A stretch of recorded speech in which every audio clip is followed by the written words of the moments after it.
உலகம் முழுவதும் உள்ள சன்லைஃப் தொலைக்காட்சி நேயர்களே, உங்கள் அனைவருக்கும் வணக்கம்.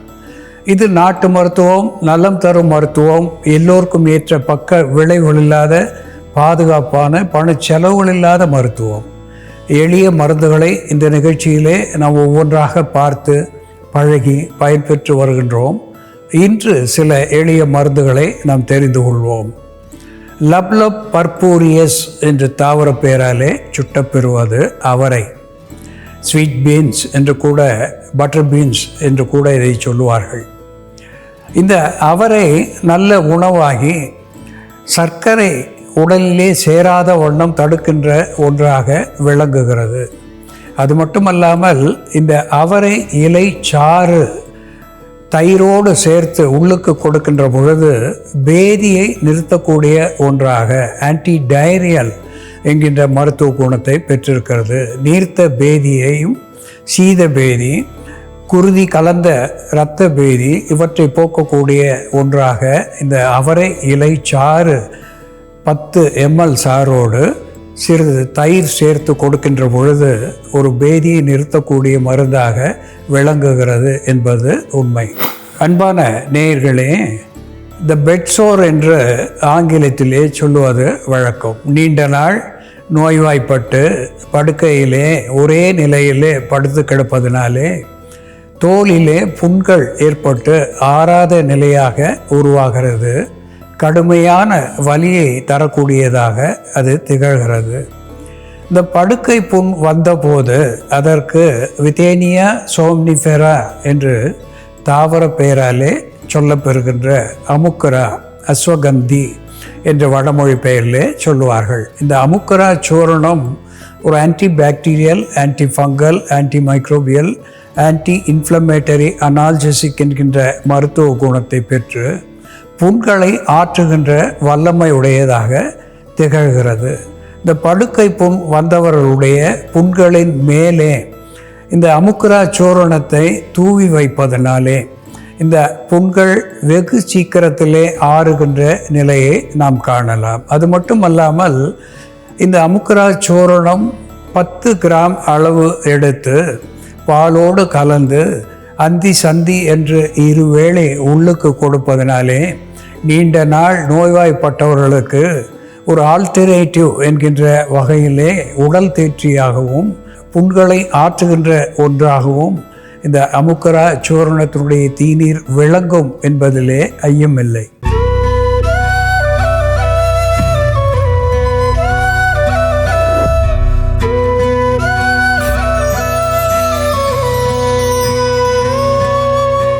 அன்பான நேயர்களே, நாம் உணவாக பயன்படுத்துகின்ற ஒரு பூக்கோசு என்று தமிழிலே சொல்லுவார்கள்.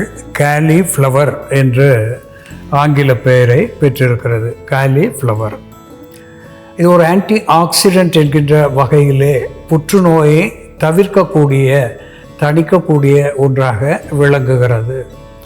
பீட்டா கெரோட்டின் என்கின்ற சத்துவம் இதிலே அதிகமாக இருக்கின்றது. விட்டமின் சி செறிந்ததாக இருக்கிறது.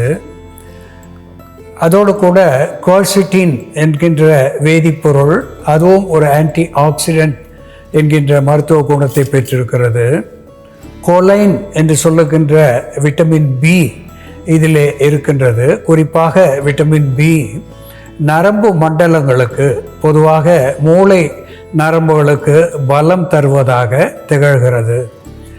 கருவுற்ற தாய்மார்கள் அடிக்கடி இந்த காலிஃப்ளவரை ஒரு 100 கிராம் அளவுக்கு சாப்பிட்டு வருவதனாலே வயிற்றிலே வளர்கின்ற குழந்தையினுடைய மூளை நரம்புகளுக்கும் உடல் நரம்புகளுக்கும் பலம் தந்து ஞாபக சக்தியை அதிகமாக பெறக்கூடிய தன்மையை இந்த காலிஃப்ளவர் குழந்தை பருவத்திலேயே, கருவாக இருக்கின்ற பருவத்திலேயே தருகின்றது என்பது விஞ்ஞான அறிவிப்பு.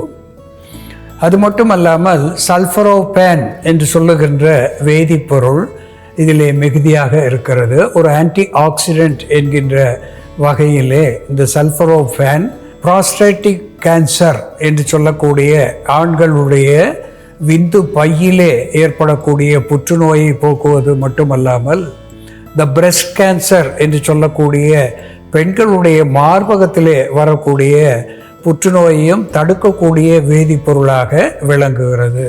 அதனோடு கூட இதில் நார் சத்துவம் மிகுந்து இருப்பதனாலே மலச்சிக்கல் வாராமல் பார்த்து கொள்ளுகிறது. இந்த காலிஃப்ளவரை அன்றாடம் நாம் சாப்பிடுகின்ற நிலையிலே புற்றை தடுக்கிறது, ஞாபக சக்தியை அதிகப்படுத்துகிறது, எலும்புகளுக்கு பலம் தருகிறது, இதய நாளங்களுக்கு நலம் தருகிறது, குருதி ஓட்டத்தை சீர் செய்கிறது. இப்படி பல நன்மைகளுடைய இந்த பூக்கோசு என்கின்ற காலிஃப்ளவர் எப்படி மருந்தாகிறது என்று பார்ப்போம் வாருங்கள். நேயர்களே, நாம் இன்னைக்கு காலிஃப்ளவரை பயன்படுத்தி ஆஸ்டியோ ஆர்த்ரைட்டிஸ் மற்றும் ருமட்டாய்டு ஆர்த்ரைட்டிஸ்னால ஏற்படக்கூடிய மூட்டு வலி, வாதத்தினால் ஏற்படக்கூடிய கணுக்கால் வீக்கம் போன்ற பிரச்சனைகளை சரி செய்யக்கூடிய ஒரு மருந்தை எப்படி தயார் பண்ணுறதுன்னு பார்க்கலாம்.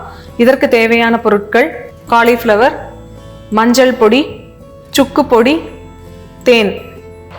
நம்ம காலிஃப்ளவரை உணவாக பயன்படுத்தும் பொழுது வாரம் ஒரு முறையோ இருமுறையோ பலவிதமான உணவு தயார் பண்ணி சாப்பிடலாம். ஆனால் டெய்லி நம்ம மருந்தாக சாப்பிடும்போது இந்த கஷாயமாக ப்ரிப்பேர் பண்ணுறது ரொம்ப ஈஸியாக இருக்குன்றதுனால நம்ம இப்படி தயார் பண்ணுறோம். காலிஃப்ளவரை நம்ம ஸ்டீம் பண்ணி இந்த மஞ்சள், சுக்கு இதெல்லாம் சேர்த்து அப்படியேவும் சாப்பிடலாம். நம்ம ஒரு பாத்திரத்தில் கொஞ்சம் நீர் விட்டுட்டு அதோட காலிஃப்ளவர் சேர்த்துக்கலாம். காலிஃப்ளவரில் பார்த்தோம்னா விட்டமின் சி சத்து அதிகமாக இருக்கிறதுனால இம்யூனிட்டி பூஸ்ட் பண்ணக்கூடிய ஒரு நல்ல மருந்தாக இருக்கும். அதே போல் இதில் விட்டமின் கே சத்து அதிகமாக இருக்கிறதுனால ரத்தம் உறையும் தன்மை சிலருக்கு கம்மியாக இருக்கும். அப்படி இருக்கிறவங்க இந்த காலிஃப்ளவர் மருந்தாகவும் உணவாகவும் பயன்படுத்தலாம். அப்படி இருக்கிறவங்க இந்த காலிஃப்ளவரை உணவாக பயன்படுத்தலாம் அடிக்கடி. ஒரு சிலருக்கு பெண்களுக்கு பார்த்தோம்னா பீரியட்ஸ் டைமில் ஹெவி ப்ளீடிங் இருக்கும், சீக்கிரமாக ரத்தம் உறையாது. அனீமியா இருக்கக்கூடிய பெண்களுக்கு இந்த பிரச்சனை மாதம் இருக்கும். மெனோரேஜியா இருக்கும் பொழுது, அவர்கள் அதிகப்படியான ரத்தப்போக்கு இருக்கும் பொழுது காலிஃப்ளவரை உணவாக பயன்படுத்திட்டு வந்தால் அது நேச்சுரலாகவே அந்த ரத்தப்போக்கை கட்டுப்படுத்தக்கூடிய மருந்தாக இருக்கும். இந்த காலிஃப்ளவரில் இருக்கக்கூடிய சல்ஃபரோஃபேன் அப்படின்னு சொல்லக்கூடிய அந்த வேதிப்பொருள், பயோ வேதிப்பொருள் ஒரு ஆன்டி இன்ஃப்ளமேட்டரி ஏஜென்ட்டாக செயல்படும்.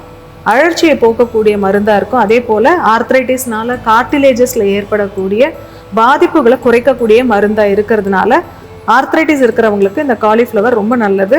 இந்த காலிஃப்ளவர் நல்லா கொதிக்கட்டும். இதோட நம்ம சுக்கு வலி நிவாரணியாகவும் வாதத்தை போக்கக்கூடிய மருந்தாகவும் இருக்கும், வாதத்தை களையக்கூடிய மருந்தாக இருக்கும். அதே போல் ஒரு வீக்கம் கரைச்சியாகவும் சுக்கு செயல்படுறதுனால நம்ம அதை சேர்த்துருக்கோம். பொதுவாகவே ஆர்த்ரைட்டிஸ் இருக்கிறவங்க, வாதம் சம்பந்தமான நோய்கள் இருக்கிறவங்க தினமும் சுக்கை மருந்தை பயன்படுத்தலாம். காலையில் சுக்கு காஃபி குடிக்கிறதோ அல்லது மத்தியான நேரத்தில் சுக்கு சாதத்தோடு சேர்த்து ஒரு வாய் சாதம் சாப்பிட்றதோ வழக்கமாக வச்சுக்கிட்டாங்கன்னா வாதத்தினால ஏற்படக்கூடிய பாதிப்புகள் கம்மியாகும். இப்போ நம்ம 1/4 தேக்கரண்டி அளவு மஞ்சள் பொடி சேர்த்துக்கலாம். மஞ்சள் ஒரு சிறந்த அனால்ஜசிக் ஏஜென்ட்டாக செயல்படும், வலி நிவாரணியாக இருக்கிறதுனால நம்ம மஞ்சள் சேர்க்குறோம். அதே போல் கார்டிலேஜஸில் இருக்கக்கூடிய அந்த சினோவியல் ஃப்ளூயிடில் இருக்கக்கூடிய இன்ஃபெக்ஷன் ஏதாவது இருந்தால் அதை கண்ட்ரோல் பண்ணக்கூடிய மருந்தாகவும் மஞ்சள் இருக்கும். ஒரு ஆன்டிசெப்டிக் ஏஜென்ட்டாகவும் ஒரு ஆன்டிபயோட்டிக்காகவும் மஞ்சள் இருக்கிறதுனால அதை சேர்க்குறோம். காலிஃப்ளவர், மஞ்சள், சுக்கு இதெல்லாம் சேர்த்து நல்லா கொதிக்க வச்சுட்டு காலிஃப்ளவர் சாஃப்ட் ஆனதும் நம்ம இதை வடிகட்டி அந்த கஷாயத்தை மட்டும் குடித்தா போதும். காலிஃப்ளவர் நம்ம பயன்படுத்துறதுக்கு முன்னாடி நல்லா க்ளீன் பண்ணிவிட்டு அது உப்பு, எலுமிச்சை சாறு இதெல்லாம் சேர்த்து தண்ணியில் கொஞ்சம் நேரம் ஊற வச்சிடணும். மஞ்சள் பொடி எல்லாம் சேர்த்து அப்படி ஊற வச்சுட்டு அதுக்கப்புறம் எடுத்து நம்ம வாஷ் பண்ணோம்னா நல்லது. ஏன்னா காலிஃப்ளவரில் புழுக்கள் வரும் அப்படின்றதுனால அந்த புழுக்கள் வராமல் இருக்கிறதுக்காக நிறைய மருந்துகள் தெளிப்பாங்க. ஆர்கானிக்காக விளைஞ்சது அப்படின்னா ஒன்றும் பிரச்சனை கிடையாது. அதே ரசாயன மருந்துகள் தெளித்த காலிஃப்ளவர் நம்ம அப்படியே டைரெக்டாக யூஸ் பண்ணாமல் கொஞ்சம் நேரம் அந்த தண்ணியில் எலுமிச்சம்பழம்லாம் சேர்ந்த தண்ணியில் ஊற வச்சுட்டு அதுக்கப்புறம் எடுத்து யூஸ் பண்ணிக்கலாம்.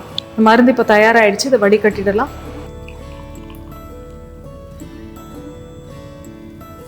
இதோட கொஞ்சமாக தேன் சேர்த்துக்கலாம். தேனில் இருக்கக்கூடிய இந்த சுக்ரோஸும் வலி நிவாரணியாக இருக்கிறதுனால நம்ம தேன் சேர்க்குறோம். காலிஃப்ளவர், மஞ்சள், சுக்கு மற்றும் தேன் சேர்ந்த இந்த பானம் காலை மாலை இரு வேளையும் 60 ml அளவுக்கு உணவுக்கு பின் பருகிட்டு வரும்பொழுது ஆர்த்ரைட்டிஸ்னால ஏற்படக்கூடிய மூட்டு வலி கம்மியாகும், கணுக்காலில் இருக்கக்கூடிய வீக்கம் குறையும். அதே போல இரத்த சோகையினால உண்டாகக்கூடிய அதிகப்படியான இரத்த போக்கும் கண்ட்ரோல் ஆகும். அன்பான நேயர்களே, காலிஃப்ளவர் என்கின்ற பூக்கோசிலே சல்ஃபரோபேன் என்கின்ற வேதிப்பொருள் மிகுதியாக இருக்கிறது. கொலைன் என்கின்ற விட்டமின் பி அதிகமாக இருக்கின்றது. இதனாலே கேன்சர் வாராது தடுக்கின்ற, கேன்சர் செல்களை கொல்லுகின்ற அளவுக்கு வல்லமை உடையதாக காலிஃப்ளவர் விளங்குகிறது. இந்த காலிஃப்ளவரோடு குர்குமின் என்று சொல்லக்கூடிய மஞ்சள், குர்குமா லாங்கா என்று நாம் சமையலுக்கு பயன்படுத்தக்கூடிய மஞ்சள் குர்குமின் என்கின்ற வேதிப்பொருளை பெற்றிருக்கிறது. இதுவும் சல்ஃபரோபேன் என்று சொல்லக்கூடிய வேதிப்பொருளுக்கு ஒத்த மருத்துவ குணத்தை பெற்று புற்றுநோயை தடுக்கக்கூடிய ஒன்றாக, புற்று செல்களை கொல்லக்கூடிய ஒன்றாக விளங்குகிறது. வலியை போக்கக்கூடிய ஒன்றாக, வீக்கத்தை கரைக்கக்கூடிய ஒன்றாகவும் இந்த மஞ்சள் விளங்குகிறது. இதனோடு சுக்கு சேருகின்ற பொழுது வயிற்றிலே ஏற்படுகின்ற வலி முதல் மூட்டுகளிலே ஏற்படுகின்ற வலி வரையிலே அத்துணை வலிகளையும் போக்கி ஒரு ஆன்டி ஆக்சிடென்ட் என்கின்ற வகையிலே இந்த ஃப்ரீ ரேடிக்கல் எலிமெண்ட்ஸ் என்று சொல்லக்கூடிய தன்னிச்சையாக செயல்பட்டு எங்கேயும் தங்கி புற்று உண்டாக காரணமாக இருக்கின்ற நச்சுக்கள் என்று சொல்லுகின்ற டாக்ஸின்ஸ் என்று ஆங்கிலத்திலே சொல்வார்கள், அந்த நச்சுக்களை வெளித்தள்ளக்கூடிய ஒரு நல்ல மருந்தாக இந்த பூக்கோசு என்கின்ற காலிஃப்ளவரும் மஞ்சளும் சுக்கும் சேர்ந்த மருந்து ஒரு அற்புத பயனை நமக்கு தருகிறது என்பதை மனதில் வைத்து பயன்படுத்துதல் வேண்டும். அன்பான நேயர்களே, காலிஃப்ளவர் உணவாகிறது மட்டுமல்லாமல் எப்படி உன்னதமான மருந்தாகிறது என்று நாம் பார்த்து தெரிந்து கொண்டோம். இதுபோல வேறு ஒரு மருத்துவ குறிப்போடு நாம் மீண்டும் சந்திப்போம். நன்றி, வணக்கம்.